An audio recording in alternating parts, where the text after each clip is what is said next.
चाहता हूं। गहलोत जी 10 साल तक देश में सोनिया मनमोहन की सरकार थी या नहीं थी भाई? 4 से 14 थी ना? जोर से बोलो, थी ना? मैं आज इस सार्वजनिक मंच से गहलोत जी को पूछ कर जाता हूं, 10 साल में राजस्थान को केंद्र सरकार ने कितना रुपया दिया? जवाब नहीं देते। 2 महीने से पूछ रहा हूं, 2 महीने से, मगर मैं भी बनिए का बेटा हूं, हिसाब लेकर आया हूं। पक्का हिसाब लेकर आया। देखो भाई, 2004 से 14 तक कांग्रेस पार्टी ने राजस्थान के विकास के लिए डिवोल्यूशन और ग्रांट एड का 1,60,000 करोड़ रुपया दिया था। कितना दिया था? मोदी जी ने 10 साल के सामने 9 साल में 1,60,000 करोड़ की जगह 8,71,000 करोड़ रुपया दिया। और इसके अलावा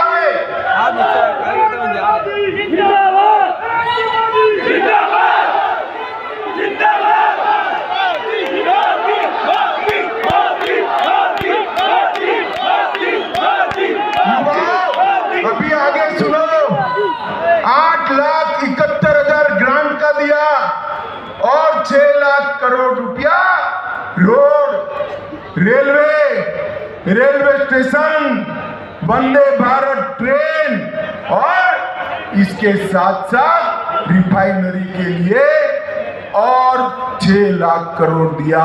1,60,000। कौन आया? देखो देखो कौन आया? देखो देखो कौन आया? देखो देखो कौन आया? भारत माता के, भारत माता के, नरेंद्र मोदी, नरेंद्र मोदी, अमित भाई, अमित भाई। सभी अपने स्थान को ग्रहण करें।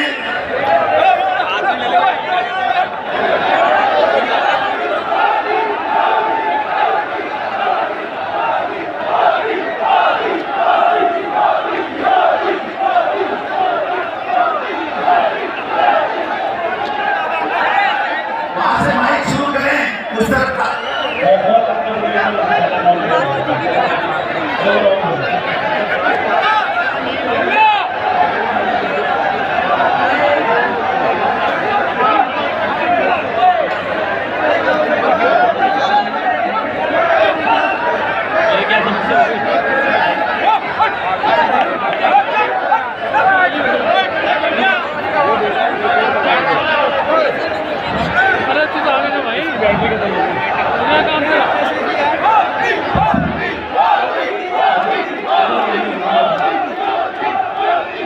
मेरे साथ बोलिए, भारत माता की। क्यों भाई, क्या हो गए आप लोगों की आवाज को? यार इतने दूर से आया हूं, नसीराबाद वाले ऐसे बोलेंगे क्या? दोनों हाथ उठाओ जोर से, सभी लोग उठाएं, विजय के संकल्प की मुट्ठी पीछे और प्रचंड आवाज से बोलिए, भारत माता की, भारत माता की, भारत माता की। मंच पर उपस्थित श्री अख्तर सिंह बडाना जी, श्री अरविंद यादव जी, श्री शक्ति सिंह रावत जी, और आज जिनको जिताने के लिए मैं यहाँ नसीराबाद में आया हूँ, ऐसे हमारे प्रभारी भाई रामस्वरूप लांबा जी, रामस्वरूप जी के लिए ताली बजाओ सभी लोग।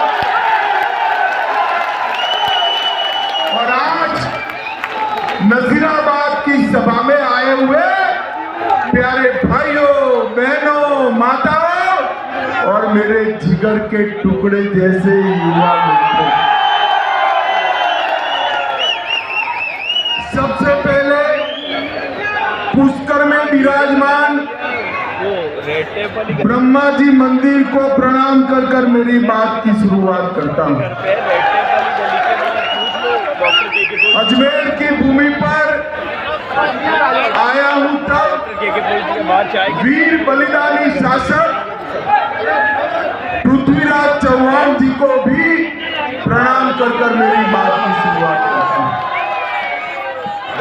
तेजाजी महाराज, देवनारायण भगवान और माँ कालका को भी प्रणाम करता हूँ। राजगढ़ के भैरव धाम मंदिर में विराजमान देवताओं को भी प्रणाम करती हूँ। यही के मेजर कमलेश प्रसाद कारगिल लड़ाई में जिन्होंने अपना सर्वोच्च बलिदान दिया था, वो भाई कमलेश को भी याद कर कर मेरी बात की शुरुआत करना चाहता हूँ। माताओं, भाइयों, बहनों, मैं आज जब आया हूँ तब आप ये समझ कर चलना कि आने वाले चुनाव में आप एक वोट देना। आप जब लांबा जी को वोट दो, ऐसा सोचकर मत देना कि सिर्फ लांबा जी को विधायक बनाने के दिया है या भाजपा को सरकार बनाने के लिए। आपका एक वोट राजस्थान और देश का भविष्य सुनिश्चित करने वाला वोट। आपका एक वोट राजस्थान की सीमाओं को सुरक्षित करने वाला वोट। और आपका एक वोट भारत को महान भारत बनाने के लिए आपका एक। माताओं, भाइयों, बहनों, एक कांग्रेस पार्टी क्या कह रहे हो? 5 साल से यहाँ शासन कर रही है। अब रहने दो।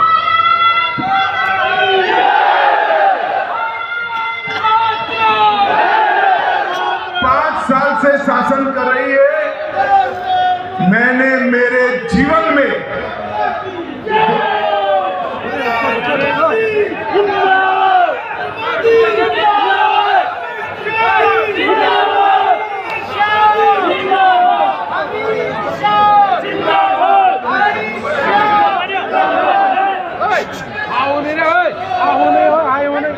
हो गया।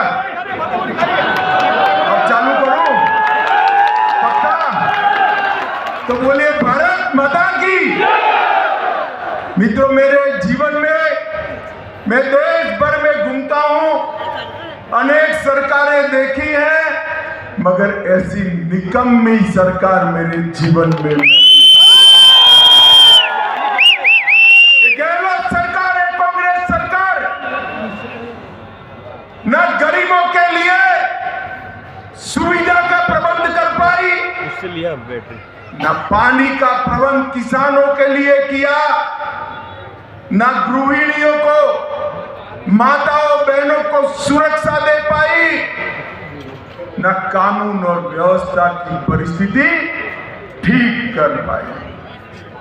यहाँ पर सबसे पहले ये युवा खड़ा रह गया बेचारा, लाल शर्ट पहना, इसने देखिए लाल शर्ट पहना है। उसको बेचारे को मालूम नहीं गहलोत साहब के सामने जाएगा तो उसकी नौबत बजने वाली है। क्योंकि आजकल गहलोत साहब लाल शर्ट को देखकर सांड की तरह दौड़ कर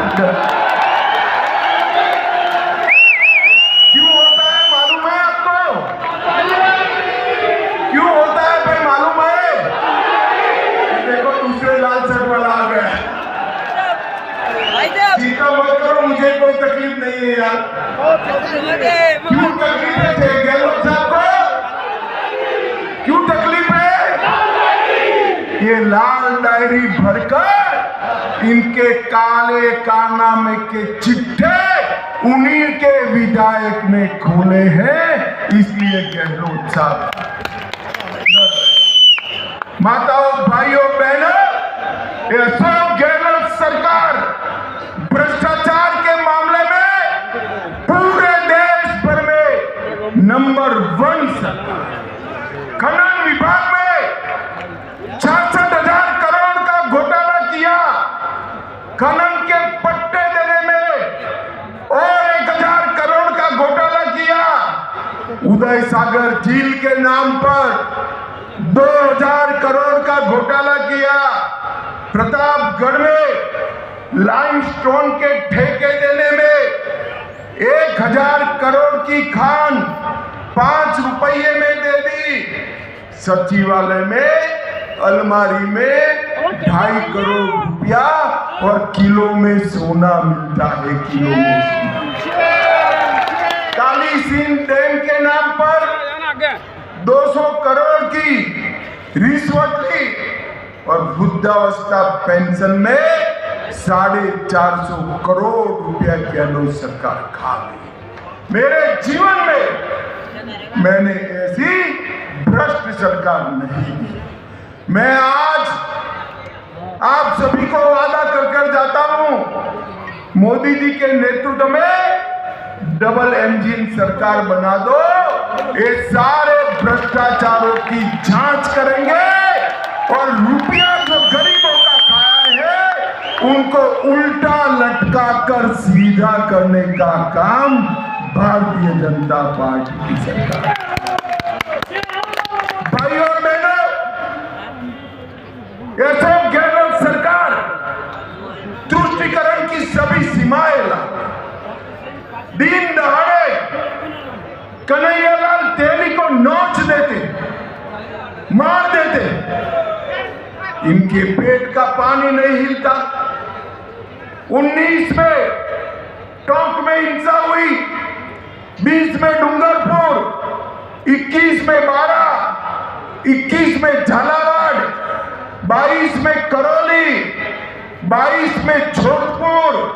ये पूरे प्रदेश को गहलोत ने दंगों का प्रदेश बनाकर रखा है, क्योंकि वो डरते हैं। उनको तुष्टिकरण की राजनीति करनी है, वोट बैंक की राजनीति करनी है। और मैं कहने आया हूं माताओं, भाइयों और बहनों, ये सारे दंगे कराने वाले हैं ना, अब कमल फूल की सरकार बना दो। हम सारों को जेल के सलाखों के पीछे और पूरे प्रदेश को दंगा मुक्त प्रदेश बनाने का काम ये भारतीय जनता पार्टी की सरकार। रामनवमी की शोभा यात्रा नहीं निकलेगी राजस्थान में। क्यों नहीं निकलेगी? कोई जवाब नहीं। महावीर जयंती नहीं मना पाएंगे। क्यों मना नहीं पाएंगे? कोई जवाब नहीं। मोदी जी ने देश भर में पीएफआई पर बैन लगा दिया, कहीं कुछ नहीं हुआ। कोटा में हमारी छाती पर पीएफआई वालों ने रैली निकाला, गहलोत साहब ने कुछ। गहलोत जी, वोट की राजनीति करते हो, अब आप एक्सपोज हो गए हो। नसीराबाद वालों का भी वोट है, समझ कर करना है या नहीं है? है या नहीं है? है या नहीं है? चित्तौड़गढ़ में रतन सोनी की हत्या की, झालावाड़ में कृष्णा वाल्मीकि की हत्या की, भरतपुर में खनन के खिलाफ, अवैध खनन के खिलाफ संत विजयदास जी ने आत्मदाह कर दिया, फिर भी गहलोत की पेट का पानी नहीं हिला और सलासर में राम दरबार पर बुलडोजर चला दिया। माताओं, ऐसी सरकार चल सकती है क्या? जोर से बोलो, चल सकती है क्या? चल सकती है क्या? उखाड़ कर फेंक दो अशोक गहलोत की सरकार को और कमल फूल की डबल इंजन की सरकार बनाओ। हम राजस्थान को दंगा मुक्त प्रदेश बनाकर आपको सौगात देंगे। दंगा मुक्त प्रदेश बनाए। ये ओबीसी अभी राहुल बाबा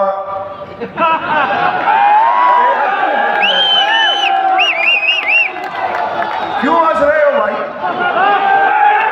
मैं राहुल बाबा का नाम ले रहा हूं, आप हंस रहे हो, बताओ।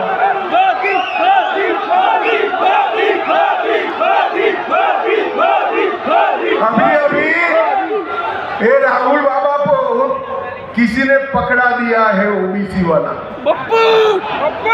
मगर राहुल बाबा को अपनी पार्टी का इतिहास मालूम नहीं है। सारे राजनीतिक दलों में अगर ओबीसी विरोधी कोई सरकार है और पीढ़ियों से ओबीसी विरोधी कोई सरकार है तो ये कांग्रेस पार्टी की सरकार। काका साहेब कालेलकर कमीशन का रिपोर्ट आया, ओबीसी को, पिछड़ा वर्ग को संवैधानिक मान्यता नहीं दी। मंडल कमीशन का रिपोर्ट आया, राजीव गांधी ने विरोध किया, पार्लियामेंट के फ्लोर पर विरोध किया। ओबीसी को, पिछड़ा वर्ग को संवैधानिक मान्यता नहीं। नरेंद्र मोदी सरकार आई, पिछड़ा वर्ग को संवैधानिक मान्यता देने का काम नरेंद्र मोदी सरकार ने किया।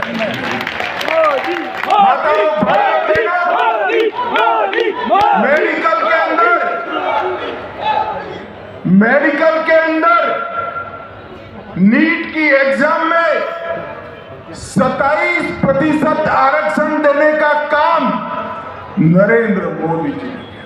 सैनिक स्कूलों में पिछड़ा वर्ग को 27% आरक्षण देने का काम नरेंद्र मोदी जी ने। सेंट्रल स्कूलों में 27% आरक्षण देने का काम नरेंद्र मोदी जी ने किया। और मित्रों, मोदी सरकार के 76 मंत्री है। 76 कितने हैं? 76 मंत्रियों में से 27 मंत्री पिछड़ा वर्ग के बनाने का काम नरेंद्र मोदी। और 1318 विधायकों में से 27% विधायक ओबीसी है और 163 एमएलसी में से 40% एमएलसी ओबीसी के बनाने का काम ये भारतीय जनता पार्टी की सरकार ने किया। और राहुल बाबा, उनको अदर बैकवर्ड क्लास का व्याख्या भी पूछे तो मालूम नहीं है। अब किसी ने लिख कर दे दिया है ओबीसी ओबीसी ओबीसी।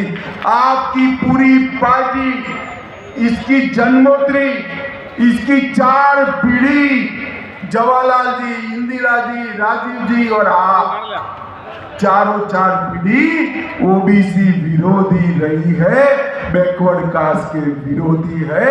हमने देश में सबसे पहले पिछड़ा समाज का प्रधानमंत्री देने का काम भारतीय जनता